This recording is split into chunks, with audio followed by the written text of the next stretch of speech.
जब ये दल बनेगा तो इसके नेता प्रशांत किशोर बिहार में पलायन के 3 पहलू, दूसरे राज्य के लोग आकर नौकरी कर रहे हैं, उससे बिहार के लोगों का कोई फायदा नहीं हुआ। वहाँ के लोग खेती से पैसा कमा रहे हैं और हम लोग यहाँ खेती करने वाले लोग के खाने के लाले पड़े हैं। रुके भी क्योंकि लोकसभा का चुनाव था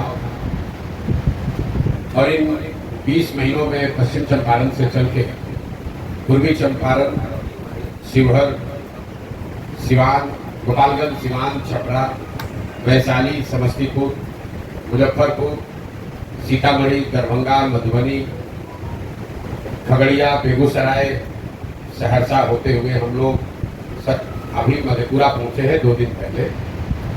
मधेपुरा में मैं अभी 15-20 दिन रहूंगा। प्रयास होगा कि हर प्रखंड में जहां तक हो सके, जितने गांव में, जितने पंचायत में जाने की जरूरत हो वहां जाएं। हर गांव में जाना संभव नहीं है, लेकिन इतने दिन मधेपुरा में जरूर रहेंगे ताकि यहाँ के हर प्रखंड, हर पंचायत की समझ बन जाए। क्योंकि जल स्वराज का एक उद्देश्य ये है, इस पदयात्रा के जरिए हर पंचायत की जमीनी हकीकत को समझकर पंचायत वाइज अगले 10 वर्ष के विकास की एक योजना बनाई जाए। उस योजना में उस पंचायत के अगले 10 साल में विकास के लिए क्या कुछ किया जाएगा ये तो बताया ही जाएगा, लेकिन साथ साथ हम लोग 3 बात निश्चित तौर पर बताएंगे कि आपके यहाँ का हर पंचायत, हर एक पंचायत में बच्चों के पढ़ने की सुविधा कैसे होगी, 800 से 1200 नए रोजगार के अवसर कैसे पैदा किए जाएंगे और वहाँ की कृषि को लाभदायक खेती कैसे बनाया जाएगा। ये 3 बात बिहार के 8,500 पंचायतों में हर पंचायत के लिए बनाई जा रही है। इसीलिए इतना समय लगता है। आप देख रहे हैं कि 20 महीने में कुल 17-18 जिले ही हम लोग चल पाए। करीब 60% बिहार हुआ। हालांकि जिलों की संख्या के हिसाब से आपको आधा दिखेगा, लेकिन कुछ जिले बड़े हैं, कुछ छोटे हैं, तो करीब 60% बिहार हम लोग चल पाए हैं। अभी आगे ये यात्रा 1 साल चले, 1.5 साल चले, अभी चलती रहेगी, इसको रुकना नहीं।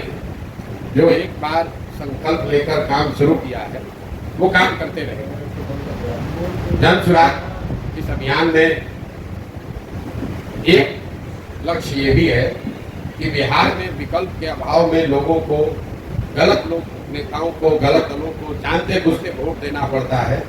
उससे बचाने के लिए एक नया दल और विकल्प बने, जो दल किसी व्यक्ति प्रशांत किशोर का, किसी जाति विशेष का, किसी एक परिवार का न होकर उन सारे लोगों का हो जो बिहार में एक नया दल, एक नया विकल्प बनाना चाहते हैं। तो जब मैं मधेपुरा में हूँ, जब मैं सहरसा में था, जब मैं पीछे के जिलों में था, तो एक लक्ष्य ये है कि वहाँ से उन सारे लोगों को इकट्ठा किया जाए जो लोग एक नया दल, एक नया विकल्प बनाना चाहते हैं। वो लोग राजनीतिक दलों से जुड़े हुए लोग हो सकते हैं, वो गैर राजनीतिक लोग हो सकते हैं जो बिहार के इस नए प्रयास में अपना कंधा लगाना चाहते हैं। जो भी आएगा वो सब मिलकर ही दल बनाएंगे।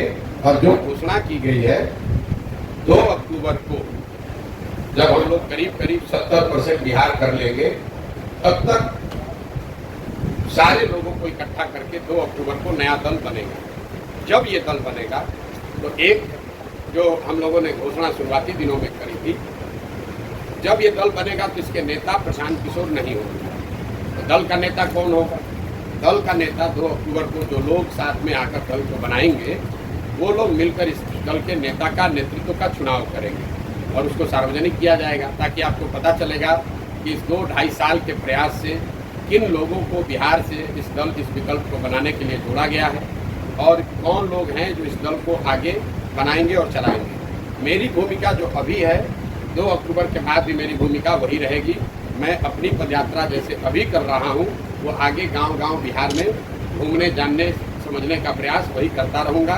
गांव-गांव में जाकर लोगों को बताना, समझाना कि उनको कैसे वोट देना चाहिए, क्या करने से उनकी गरीबी खत्म होगी, ये बात बताने की प्रक्रिया 2 अक्टूबर के बाद भी जारी रहेगी। अब मैं संक्षेप में अभी मेरे जो 20 महीने के अनुभव रहे वो आपको बताऊं। बिहार में इन सारे जिलों में 60% बिहार घूमने के बाद जो मुझे सबसे बड़ी समस्या लोगों ने बताई, जो आंखों से हमने देखी कानों से सुना, उसमें पलायन और बेरोजगारी, ये बिहार का सबसे बड़ा मुद्दा है। कई लोगों को लगता है कि पलायन जो है वो गरीबों की समस्या है। पलायन की जब हम बात करते हैं, आपको लगता है कि पलायन का मतलब है लोगों का यहाँ से मजदूरी करने जाना। पलायन का ये समुचित चित्रण नहीं है। बिहार में पलायन से सिर्फ गरीब प्रभावित नहीं है। बिहार में सिर्फ लोगों का बिहार से पलायन नहीं हो रहा। बिहार में पलायन के 3 पहलू। यहाँ पर जो गरीब है वो तो मजदूरी करने जा रहा है, लेकिन जो मध्यम वर्गीय परिवार हैं, जो समृद्ध परिवार हैं, उनके बच्चे भी पलायन कर रहे हैं। पलायन से अछूते वो भी नहीं है। फर्क बस इतना है कि गरीब घर के बच्चे जो हैं वो मजदूरी के लिए बाहर जा रहे हैं, और जो मध्यम वर्गीय परिवार के बच्चे हैं वो पढ़ाई नौकरी के लिए बाहर जा रहे हैं। श्रम का पलायन इसलिए है क्योंकि यहाँ से बड़े पैमाने पर बुद्धि और पूंजी का पलायन। इस बात को आप समझिए, यहाँ पर जितने लोग मजदूरी करने जा रहे हैं उतने ही लोग पढ़ाई और नौकरी करने भी जा रहे हैं, और इन दोनों के पीछे जो कारण है वो है पूंजी का पलायन। पिछले 30 वर्षों में, ये आंकड़ा दे रहा हूँ याद रखिए, पिछले 30 वर्षों में 1990 से लेकर पिछले वित्तीय वर्ष तक करीब 26 लाख करोड़ रुपया, याद रखिए 26 लाख करोड़ रुपया बिहार के लोगों का पैसा, ये बाहर का पैसा नहीं है, जो बिहार की गरीब जनता का पैसा है, ये बिहार के बैंकों ने यहाँ से दूसरे राज्यों में ट्रांसफ़र कर दिया। 26 लाख करोड़ रुपया बिहार के लोगों का पैसा बिहार के बैंकों ने अपने माध्यम से उन राज्यों में भेज दिया जहाँ फैक्ट्री लग रही है, जहाँ रोजगार हो रहा है, जहाँ तरक्की हो रही है। और ये रिजर्व बैंक ऑफ इंडिया का आंकड़ा है। तो मेरा और जनसुराज का ऐसा मानना है कि जो श्रम का पलायन अगर रोकना है तो उसके लिए सबसे पहले पूंजी और बुद्धि का पलायन रोकना होगा, क्योंकि जब तक यहाँ पूंजी का निवेश नहीं होगा, जो बौद्धिक तौर पर पढ़े लिखे समझदार लोग नहीं होंगे, तब तक यहाँ उद्योग धंधे नहीं लग सकते हैं, रोजगार के अवसर नहीं पैदा होंगे, और जब वो रोजगार का अवसर होगा नहीं तो गरीब लोगों को मजबूरी में पलायन करते ही रहना पड़ेगा। तो जनसुराज की जो सोच है, जो हम लोग बता रहे हैं कि 1 साल में पलायन को रिवर्स किया जा सकता है, 1 साल में यहाँ से बाहर गए लोगों को वापस किया जा सकता है, उसके पीछे सिर्फ यही अध्ययन है। यहाँ से अगर पूंजी का पलायन रोक दिया जाए, यहाँ से अगर बुद्धि का पलायन रोक दिया जाए, तो बहुत बड़े पैमाने पर श्रम के पलायन को भी रोका जा सकता है। पलायन का एक जो सामाजिक पहलू है वो है इनका परिवार पर, आपकी हमारी जीवन शैली पर असर। आप जब बिहार के गाँव में जाते हैं तो आपको बच्चों से मुलाकात होगी, आपकी मुलाकात महिलाओं से होगी, आपकी मुलाकात बुजुर्गों से होगी। ज़्यादातर गांव में नवयुवक रह ही नहीं रहे हैं या उनसे आपकी मुलाकात नहीं होती। जो प्रखंड या पंचायत बाढ़ प्रभावित है वहाँ 60 से 70% युवा गांव से बाहर ही रहते हैं। जहाँ बाढ़ नहीं भी आता है वहाँ पर भी 40-50% युवा बाहर रह रहे हैं। पर इस लंबे समय तक चले पलायन का असर ये हुआ है कि परिवार की संकल्पना ही खत्म हो गई है। शायद ही कोई आपको घर ऐसा मिलेगा जहाँ पर आपको पति पत्नी, बाल बच्चे और माता पिता एक साथ रहते हुए मिले। लोगों ने एक तरीके से उनके मानस पटल पर यह चिन्हित हो गया है कि नौकरी करने का मतलब है कि लड़का बाहर जाएगा, और जब तक उसकी शक्ति है, ताकत है, जवानी है, तब तक वो बाहर नौकरी करेगा। जब वो बूढ़ा होगा तो वापस आएगा, और जो घर में नया लड़का होगा वो वापस बाहर जाएगा। इससे परिवारों की संकल्पना खत्म हो गई है। होली दशहरा लोग साथ में मनाने की जो भावना कभी रही होगी, जो परिपाटी थी, वो धीरे धीरे खत्म हो गया है। छठ और परिवारों में होने वाले शादियों को छोड़ दें तो परिवार शायद ही कभी इकट्ठा होता है। बेरोजगारी और पलायन के बाद जो बेरोजगारी का मामला है उसमें खाली आपको आंकड़ा दे देता हूँ। एक नई बात लोगों को बताने की कोशिश की जा रही है कि सरकारी नौकरी दिया जाएगा, उसके लिए मारामारी की जा रही है कि हमने 2 लाख दे दिया कि 4 लाख दे दिया। किसने कितना दिया कितना नहीं दिया उस पर मैं बाद में आता हूँ। पहली बात कि पिछले महागठबंधन की सरकार ने जो नौकरी का दावा किया है ये सरासर गलत डाटा है, आंकड़ा है, लोगों को बेवकूफ़ बनाया जा रहा है। जिन 2 लाख शिक्षकों की नियुक्ति के बारे में सरकार दावा कर रही है कि हमने बहुत लोगों को नौकरी दे दी, उसमें करीब 30% वो लोग हैं जो पहले से नौकरी कर रहे थे, वो नियोजित शिक्षक के तौर पर काम कर रहे थे।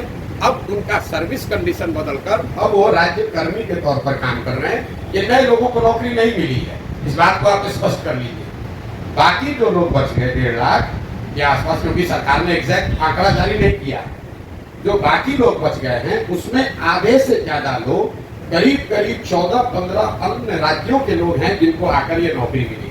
तो मेरा अपना अनुमान है कि बिहार में 40-50 हजार से ज्यादा लोगों को नई नौकरी नहीं मिली है। और मैं पिछले कई महीनों से ये बात कर रहा हूँ, ये मांग कर रहा हूँ कि सरकार को ये आंकड़ा जारी करना चाहिए कि आखिर बिहार में कितने नए लोगों को नौकरी दी गई। सर्विस कंडीशन को चेंज करने को हम नई नौकरी नहीं मान सकते। दूसरे राज्य के लोग आकर नौकरी कर रहे हैं, उससे बिहार के लोगों का कोई फायदा नहीं हुआ। लेकिन जो बड़ी बात है, क्या सरकारी नौकरी से बिहार का भला हो सकता है? क्योंकि नौकरी चाहे 50,000 मिला हो या 2 लाख, 30-32 वर्ष से जो लोग यहाँ राज कर रहे हैं, लालू जी, नीतीश जी, दोनों आपस में झगड़ रहे हैं कि ये नौकरी किसने दिया। हम कह रहे हैं कि आप दोनों का दावा मान लीजिए, उन्हीं को क्रेडिट दे दीजिए। एक आंकड़ा आपको दे रहे हैं, बिहार में चपरासी से लेकर मुख्य सचिव तक, चपरासी से लेकर मुख्य सचिव तक नियोजित हो, कॉन्ट्रेक्चुअल एम्प्लॉय हो, रेगुलर एम्प्लॉय हो, सबकी संख्या अगर आप जोड़ दीजिएगा तो कुल जमा 1.97%, मतलब 2% से कम लोग ही सरकारी नौकरी करते हैं। तो जो लोग ये दावा कर रहे हैं कि सरकारी नौकरी से आपका जीवन बदल जाएगा, वो बिल्कुल आपको भरमा रहे हैं, आपको गलत सपना दिखा रहे हैं।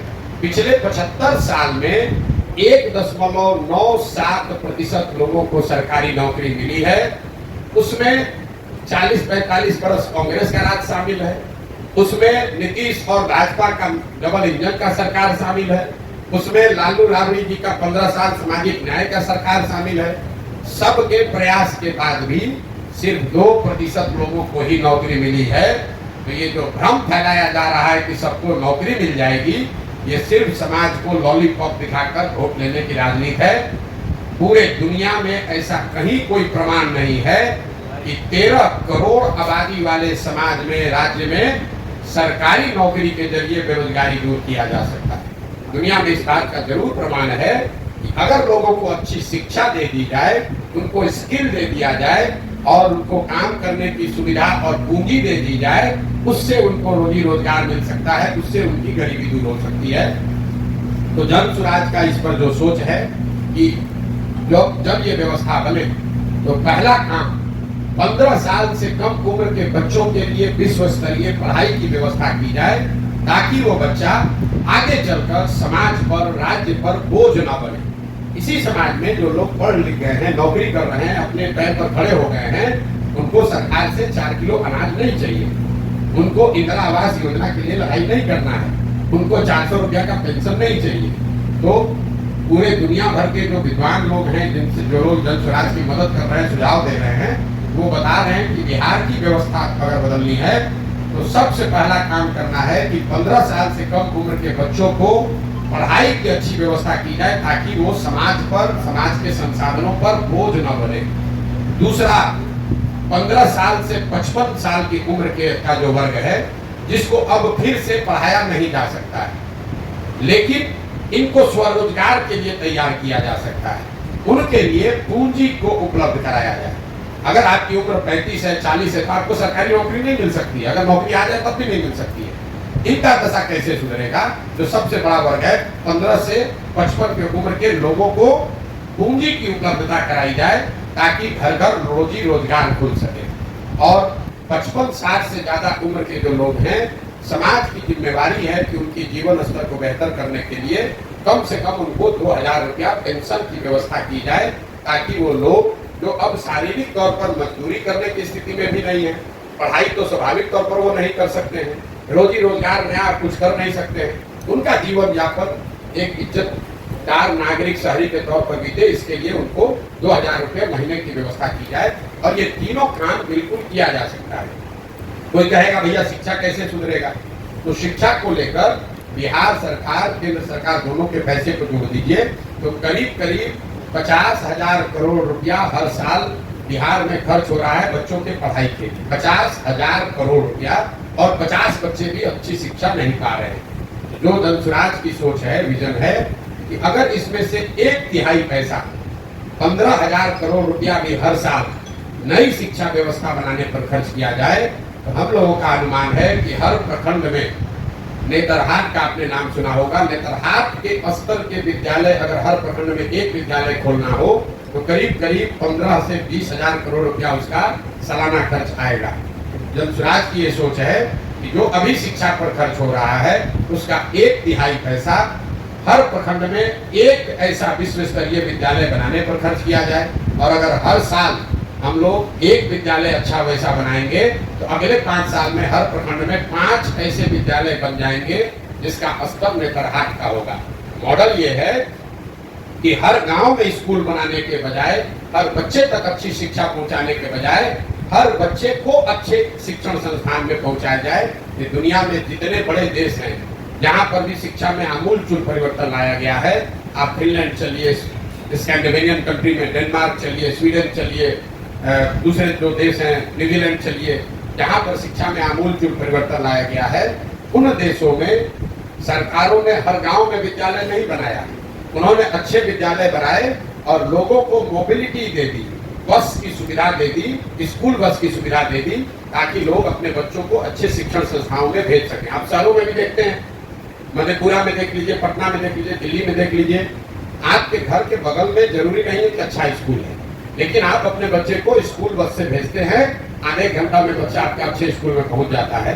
तो जन स्वराज ने जो परिकल्पना की है कि हर प्रखंड में बिहार में अगर 5 अच्छे विद्यालय बना दिए जाएं तो और स्कूल बस की बढ़िया व्यवस्था बना दी जाए तो कोई भी छात्र 15 से 20 मिनट में अपने घर से स्कूल बस के माध्यम से स्कूल तक पहुंच जाएगा। तो ये जन स्वराज की सोच है बिहार में शिक्षा के, प्राइमरी शिक्षा के आमूलचूल परिवर्तन के लिए। दूसरा जो मैंने आपको बताया कि 15 साल से 55 साल की उम्र के लोग जो बाहर जाकर मजदूरी कर रहे हैं या यहाँ पर मजदूरी कर रहे हैं, उनके हाथ में बैंकों के माध्यम से सस्ते दर पर पूंजी उपलब्ध कराया जाए ताकि आप अपना कोई ना कोई रोजी रोजगार कर सकें। मैं आपको एक उदाहरण देता हूँ। मान लीजिए कि आपको बाल काटने आता है, आपको बाल काटने आता है, आपके पास 20,000 रुपया है, आप सैलून नहीं खोल सकते, लेकिन अगर सरकार की कोई व्यवस्था हो जिससे 80,000 रुपया, 1 लाख रुपया आपको सस्ते दर पर लोन मिल जाए तो आप अपनी 20,000 रुपया की पूंजी जोड़कर एक सैलून खोल लेंगे, खुद उसके मालिक बन जाएंगे, 4 आदमी को रोजगार भी देंगे और आप अपना परिवार भी चलाएंगे, 4 आदमी को रोजगार भी मिलेगा। अगर वो पूंजी नहीं है, आपको बाल काटने तो आता है लेकिन पूंजी के अभाव में आप जाकर पटना में, दिल्ली में मजदूरी कर रहे हैं बाल काटने का। तो ये जो सोच है कि जो लोग उम्र के उस पड़ाव से निकल गए जो इनको शिक्षा दी जा सकती है, उनके हाथ में पूंजी दिया जाए ताकि उनके पास जो कौशल है, जो स्किल है, उसके जरिए वो अपने और अपने परिवार के लिए रोजी रोजगार की व्यवस्था कर सके। तीसरा जो मैंने आपको बताया कि क्या 60 साल से सब उम्र के ज्यादा उम्र के सभी लोगों को 2,000 रुपया दिया जा सकता है। तो मेरा जो हम लोगों ने जो आकलन किया है, बिहार में 60 साल से ज्यादा उम्र के जितने महिला पुरुष हैं, अगर आप उनको 2,000 रुपया महीना देना चाहते हैं तो साल में कुल 12 से 15,000 करोड़ रुपए का खर्च आएगा। और बिहार सरकार का पिछले साल का बजट है 2,46,000 करोड़। तो मुझे ऐसा लगता है, और जो जिन लोगों को हम लोग सलाह ले रहे हैं, जिन लोगों से, वो बता रहे हैं कि ये बिल्कुल संभव है। 2.5 लाख करोड़ के बजट से 12,000 करोड़ रुपया बिहार के सबसे वल्नरेबल सेक्शन के लिए निकाला जा सकता है। तो ये जन स्वराज के 3 जो बड़े संकल्प हैं कि जब ये व्यवस्था बने तो 15 साल से कम उम्र के बच्चों के लिए अगले 5 वर्ष में अच्छी शिक्षा की व्यवस्था की जाए, 15 से 55 साल के लोगों के लिए पूंजी की व्यवस्था की जाए और 55-60 से ज्यादा उम्र के लोगों के लिए 2,000 रुपया महीना की व्यवस्था की जाए। रोजगार और पलायन के बाद जो सबसे बड़ी समस्या दिखी वो है शिक्षा की समस्या। कोई ऐसा वर्ग नहीं है जो यहाँ पर ये ध्वस्त हुई शिक्षा व्यवस्था की बात की चर्चा नहीं कर रहा है। आप पगड़े हैं, पिछड़े हैं, गरीब हैं, अनपढ़ हैं, पढ़े लिखे हैं, युवा हैं, बुजुर्ग हैं, हर आदमी कह रहा है भैया स्कूल व्यवस्था खत्म हो गई है, पढ़ाई की व्यवस्था खत्म हो गई। हम लोग बिहार से के सरकारी स्कूल से मैं खुद पढ़ा हुआ। बिहार में सरकारी शिक्षा कभी बहुत अच्छी नहीं थी, लेकिन हर प्रखंड में, डिस्ट्रिक्ट में 2-4 विद्यालय ऐसे जरूर थे जहां पढ़कर आप अपना जीवन सुधार सकते थे। ये नीतीश कुमार के राज में जो समान शिक्षा नीति लागू करने के चक्कर में इन्होंने पूरी शिक्षा व्यवस्था को ध्वस्त कर दिया है। नतीजा ये हुआ है कि जहाँ विद्यालय हैं, जहाँ भवन है, वहाँ शिक्षक नहीं है, जहाँ शिक्षक हैं वहाँ भवन नहीं है, जहाँ दोनों हैं वहाँ बच्चे नहीं है, जहाँ तीनों है वहाँ पढ़ाई नहीं। कई लोग समाज में चर्चा के दौरान बताते हैं कि बिहार में शिक्षा व्यवस्था इसलिए ध्वस्त हो गई है कि यहाँ पर खिचड़ी बन रहा है स्कूल से। मैं इस बात को सिरे से खारिज करता हूँ। अगर खिचड़ी बंटने से शिक्षा व्यवस्था खराब होती तो 7वीं क्लास के बाद से जितने विद्यालय हैं 7वीं क्लास के ऊपर के कक्षा में खिचड़ी नहीं बंटती है, वहां पर पढ़ाई क्यों नहीं हो रही? कुछ लोग ये कहते हैं कि यहाँ के शिक्षकों की जो क्वालिटी है, नियोजित शिक्षक जो हैं उनकी वजह से शिक्षा व्यवस्था खराब होगी। इस बात में भी पूरी सच्चाई नहीं है। अगर सिर्फ नियोजित शिक्षकों की वजह से शिक्षा व्यवस्था खराब होती तो आप मुझे ये बताइए कि पटना साइंस कॉलेज में, पटना कॉलेज में, सीएम साइंस कॉलेज में, लंगर सिंह कॉलेज में पढ़ाई क्यों नहीं हो रही है? वहां पर तो नियोजित शिक्षक नहीं पढ़ा रहे, वहां पर तो खिचड़ी नहीं बट रही है।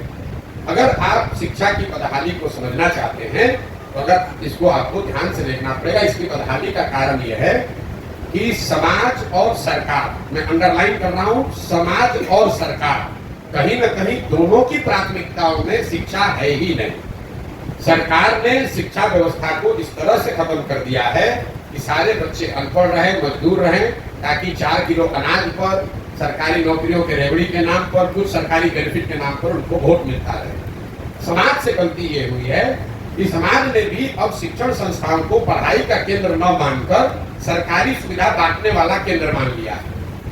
आप गांव में रहते हैं, आपके विद्यालय से अगर खिचड़ी ना मिले बच्चे को तो आप जाकर हल्ला मचाते हैं कि खिचड़ी नहीं मिल रहा। अगर आपको पोशाक का, साइकिल का पैसा नहीं आया तो लोग बताते हैं कि भैया पोशाक का पैसा नहीं आया है, साइकिल का पैसा गुरुजी नहीं दे रहे हैं। लेकिन गांव में लोग ये नहीं बता रहे हैं कि यहाँ गणित का टीचर नहीं है, यहाँ हिंदी की पढ़ाई नहीं हो रही है, या यहाँ कक्षा नहीं लगता है। तो कहीं ना कहीं समाज और सरकार दोनों की प्राथमिकताओं में शिक्षा खत्म हो गई है। वही कारण है कि शिक्षा का इतने बड़े स्तर पर यहाँ पतन हुआ है। खिचड़ी बंटना और शिक्षकों की क्वालिटी एक छोटा पहलू है। तीसरी जो सबसे बड़ी समस्या है वो किसानों की समस्या है। बिहार में जो किसान है उसकी बड़ी बदहाली है। कई लोगों को लगता है कि किसान तो भैया ऐसे ही रहेगा, तो मैं हमेशा बताता हूँ यही खेती किसानी करके हरियाणा, पंजाब में लोगों ने, किसानों ने कितना पैसा कमाया है। या आप सुनते हैं, हम लोग देखते हैं कि बिहार के गांव-गांव से लोग जाते हैं पंजाब में मजदूरी करने। तो ऐसा क्या अलग है पंजाब की खेती में और बिहार की खेती में कि यहाँ वहाँ के लोग खेती से पैसा कमा रहे हैं और हम लोग यहाँ खेती करने वाले लोग के खाने के लाले पड़े हैं? उसकी मूल में 3 बातें। पहला है जल का कुप्रबंधन। यहाँ जो जल का संसाधन है, जो पानी का की व्यवस्था है, वो इतना उसकी अव्यवस्था है। यहाँ पर हम लोग जब पानी की बात करते हैं तो लोग समझते हैं बाढ़ की बात है। मैं आपको बता रहा हूँ, बाढ़ एकमात्र कारण नहीं है जल कुप्रबंधन के लिए।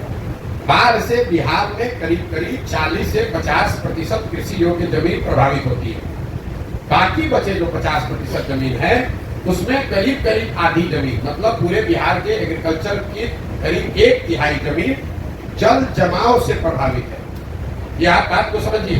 बाढ़ की चर्चा खूब होती है, जहाँ पानी लग जाता है उसका आप कभी चर्चा नहीं करते। जो और नदियों के कटाव का जो मामला, नदी पर परिणाम ये हुआ है कि उत्तर बिहार में जो नेपाल से लगते हुए जिला है, दोनों चंपारण है, शिवहर है, सीतामढ़ी है, मधुबनी है, सुपौल है, ये जो तराई वाले जिला है, यहाँ पर बाढ़ है और नदियों के रास्ते बदलने से जो कटाव का मामला है उससे सैकड़ों एकड़ जमीन लोगों की बर्बाद हो गई है। अच्छे खासे किसान, ओवरनाइट नदी ने रास्ता बदला, आपके जमीन पर बालू पड़ गया, आप बिल्कुल मजदूर गरीब हो गए।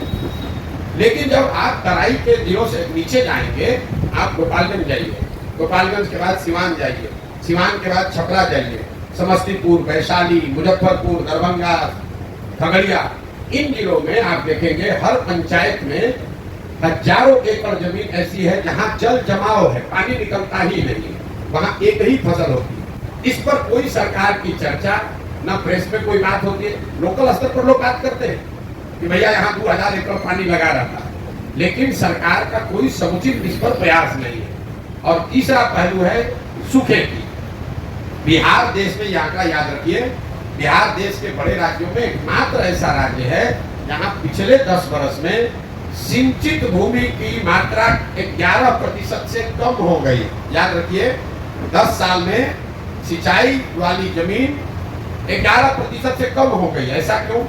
जो पहले से भी नहर बने हुए थे, जो नलकूप थे, माइनर इरिगेशन के प्रोजेक्ट थे, वो रख रखाव के अभाव में बंद हो गया है। तो जब हम लोग गांव देहात में चलते हैं तो लोग बताते हैं भैया ये नहर है, पानी कभी आता था, अब नहीं आता है। यहाँ बोरिंग था, कैनाल था, अब बंद हो गया है।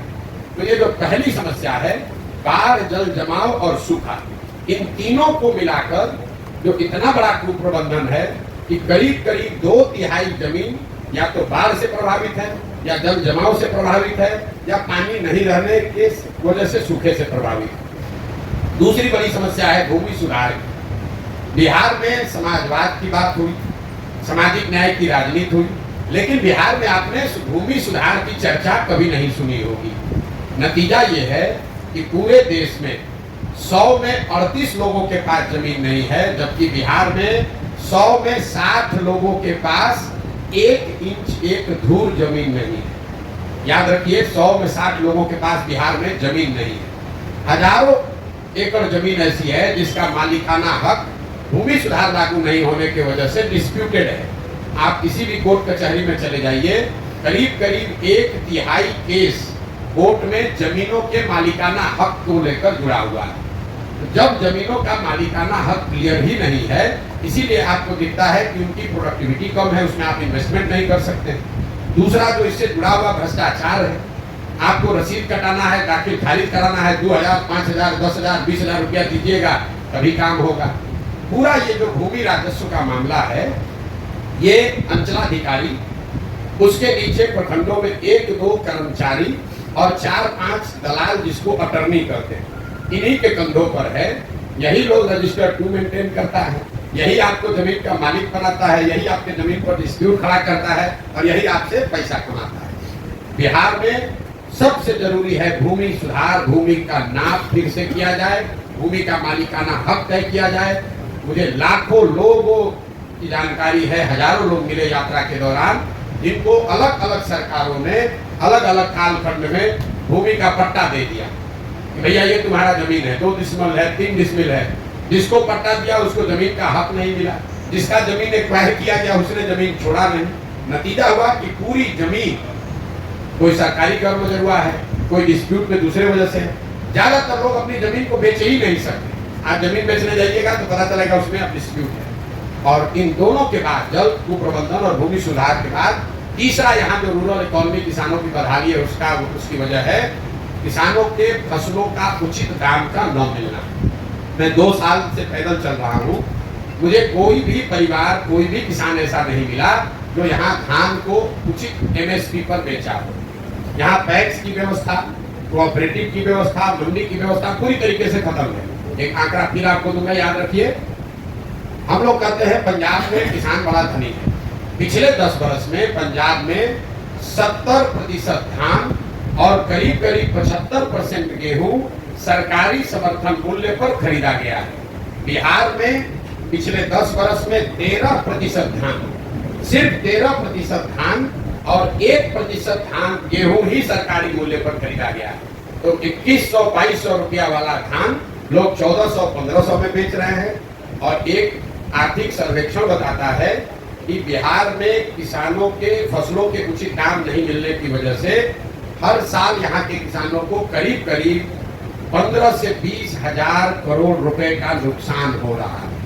15 से 20 हजार करोड़ रुपए का नुकसान हर साल इसलिए हो रहा है कि सारी तकलीफ, बाढ़, सूखे, जल जमाव के बाद जो फसल आप उपजा रहे हैं उसका आपको दाम नहीं मिल रहा है। तो ये जो 3 बड़ी समस्या मैंने आपको बताई, बेरोजगारी, पलायन, दूसरा ध्वस्त हुई शिक्षा व्यवस्था और तीसरा है किसानों की समस्या। इसके अलावा जो 3 सबसे ज्यादा सुने जाने वाला शब्द है वो है सरकारी विभागों में फैला हुआ भ्रष्टाचार, अफसरों की मनमानी और तीसरा हर व्यवस्था, हर सरकारी योजना में काटे जाने वाला कट, जिसको यहाँ पर दलाली का जो नया नाम है कट जो लगता है, 10%, 12%, 20% का जो कट है। कोई ऐसा डिपार्टमेंट नहीं है जहां लोग बताते हैं कि 2-4-5 हजार रुपया दिए बगैर काम हो सकता है। चाहे आपको राशन कार्ड बनाना हो, चाहे जमीन का दाखिल खारिज कराना हो, चाहे आपको पासपोर्ट बनाना है, जातीय प्रमाण पत्र बनाना है, कोई भी ऐसा काम सरकारी नहीं है जहां बिना पैसा दिए हुए आपको काम कर हो जाए। ये सिर्फ सामान्य लोगों के लिए नहीं है, जो चुना हुआ जनप्रतिनिधि है वो भी बता रहा है कि बिना पैसे के हम मुखिया हैं लेकिन कोई काम हो नहीं सकता है। दूसरा, जो ये सरकारी अफसरों की तानाशाही, अफसरशाही जो शब्द है, बिहार में लोगों ने अपराधियों का जंगल राज देखा है। अब जो बिहार में व्यवस्था है इसको लोग सही बता रहे हैं कि ये अधिकारियों का जंगल राज है। आप चाहे सामान्य नागरिक हैं, आप पत्रकार हैं, चुने हुए प्रतिनिधि हैं, होगा वही जो अफसर चाहेगा। इसीलिए लोग बता रहे हैं कि लालू जी का राज अपराधियों का जंगल राज था, नीतीश का राज अधिकारियों का जंगल राज है। और तीसरी जो बात है वो है कट की, कि सरकारी योजना चाहे केंद्र की हो या राज्य की, कोई ऐसी योजना नहीं है जिसमें व्यवस्थित तरीके से 10 से 40% तक कमीशन नहीं लिया जा रहा है।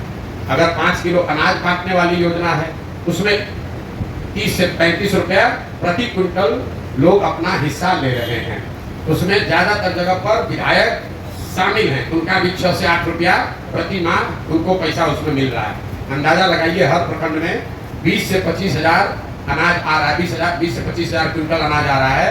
हर क्विंटल पर 32 से 35 रुपया अनाज के से कमीशन काटा जा रहा है, जो कि अधिकारी और जनप्रतिनिधियों के बीच में बांटा जा रहा है। यही कारण है कि यहाँ पर लोगों को अनाज 5 किलो नहीं 4 किलो ही मिल रहा है।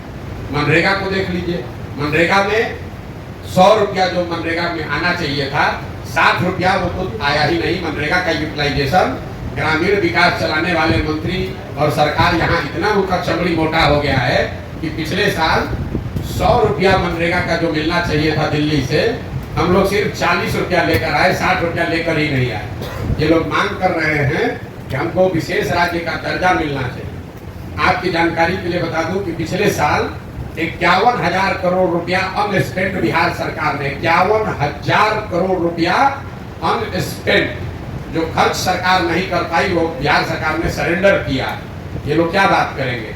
तो चाहे अनाज की योजना हो कि मनरेगा की योजना हो, प्रधानमंत्री गरीब कल्याण योजना, आवास योजना हो, शौचालय की योजना हो, कोई ऐसी योजना नहीं है जिसमें व्यवस्थित तरीके से कट नहीं काटा जा रहा है। इसके अलावा जो लोग यहाँ बता रहे हैं, जो मैंने आपको पहले भी बताया, जो मैं देख पा रहा हूँ, आधी से ज्यादा जनता, चाहे आप राजद के समर्थक हैं, बीजेपी के वोटर हैं, नीतीश के समर्थक हैं, ये मान रहे हैं कि बिहार में बदलाव चाहिए, एक नई व्यवस्था चाहिए और लोग उसके लिए तैयार हैं और किसी भी तरीके से वापस से लालू नीतीश का राज नहीं देखना चाहते हैं। इसका मतलब ये नहीं है कि लोग जनसुराज को चाहते हैं, ये कोई जरूरी नहीं है, लेकिन लोग बदलाव चाहते हैं, ये बिल्कुल स्पष्ट है। ये मेरा अभी तक का अनुभव रहा है।